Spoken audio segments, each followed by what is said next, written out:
Welcome, comrades. Today we talk about the Cold War. A lot of people talk about the Cold War. We're gonna deal with it a lot. You're gonna talk about all these different events and NSC-28 and expansionist tendencies, spheres of influences, long Telegram, the X article, and pay attention to all that.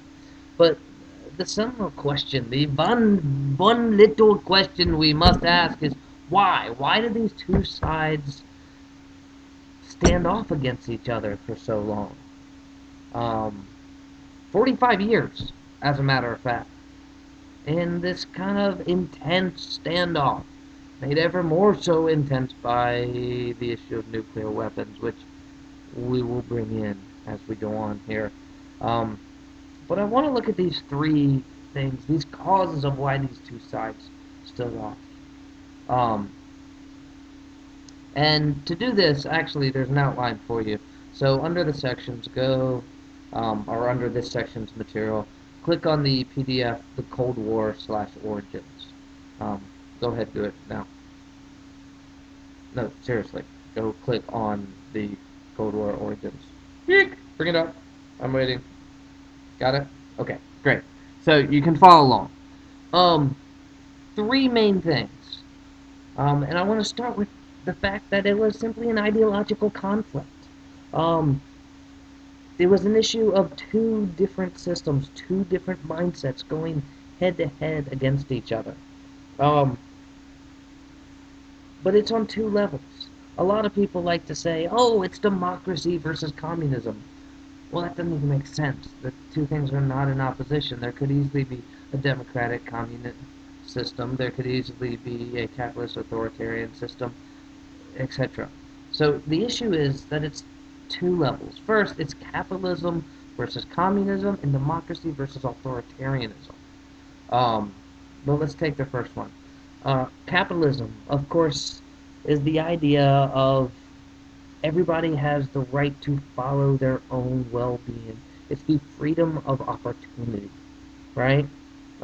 This our concept of the American dream. You follow what you want to do, you make money, etc., etc. Um, on the other side, communism is about equality. It's about the fact that everybody's equal. It's not about holding people back. It's about bringing people up. So it's that question, are you interested in having the opportunity to achieve anything you want? Or are you interested in, well, everybody actually living a decent life, as opposed to some people on the streets, or starving, or unable to feed themselves, whatever. Um, so it's that idea of capitalism versus communism. Um, the second level of that is democracy versus authoritarianism. And this is the idea of choice versus efficiency. So, in democracies, this is not an efficient system. If you are unaware, the system of government you live in is one of the most inefficient systems on the face of the earth. However, on some minor level, we all get a say in it. We all get a choice in what happens. Authoritarianism is where a small group of people actually lead. Sometimes one, of course, in this case, it's a council. And the idea is that that person is going to lead to do what's best and most efficient for everybody. And it works. That system, the way it was originally set up, mind you, was very efficient. A decision needs to be made, it's made.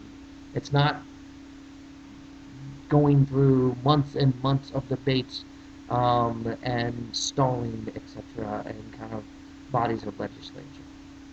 So that's really the idea. It's that, are you interested in opportunity and choice, or are you interested in equality and efficiency? Both have their merits, both have their problems. The problem is these two cannot coexist in one country. Um, and both kind of hate the other system. If you're going to be a capitalist society, you can't be a communist society. If you're going to be a democratic society, you can't allow authoritarianism, etc., etc., etc. All right. So that's the ideological conflict. That's behind it all. The second part is the more practical thing that happened. There was a mutual suspicion between the United States and the Soviet Union from the very beginning, mostly from its leaders. But, of course, at this point we're talking about coming out of World War II. And that mutual suspicion created global tension and drove the war on both sides. Stalin, for his part, well, he had some justification for this. The U.S. had financially supported the Mensheviks against the Bolsheviks. The Bolsheviks are his party during the Russian Civil War. So the U.S. had already supported his enemy kind of early on. It took the U.S. from the time they joined the war till the time they actually got into the war 2 solid years to kind of muster their troops and train them in England, etc., etc. During that time, 8 million Russians died in battle. You might hold some grudge on that. Another aspect is that in the negotiations, in all the peace treaty talks, he kind of saw Churchill and Roosevelt as ganging up on him, to try and get what they wanted. And he saw this because they did. We know this. We can read Roosevelt's and Churchill's letters and their memoirs, and they talk about it. Okay. More than anything, though, the U.S. did not tell Stalin that the U.S. had an atomic bomb. They told Churchill. They told the leader of France. They told the leader of a couple other places. Stalin was supposed to be the closest ally of the U.S. at the time. Stalin was the one helping the United States defeat both the Japanese and the Nazis. And the United States hid the idea of the bomb until after they dropped it. In fact, the U.S. never told Stalin. They told Japan about it before they told Stalin. For the U.S. side, they were suspicious because communism from its very inception is global by nature. Karl Marx talks about a global communist revolution. So it seems like it's naturally going to expand to other countries. And the other is, frankly, that Stalin had shown that he was aggressive and that he was determined, not only in the war, but with his own people. And that this was a person unwilling to stop. So you can see why they're both very suspicious. The last part, the number 3, after ideological conflict and mutual suspicion, is the natural inclination of both countries. And it's something we don't think about, but it's something that's going to be in both of these sides' mind. It's that both of these countries have expansionistic tendencies. We know the U.S. was expansionistic, right?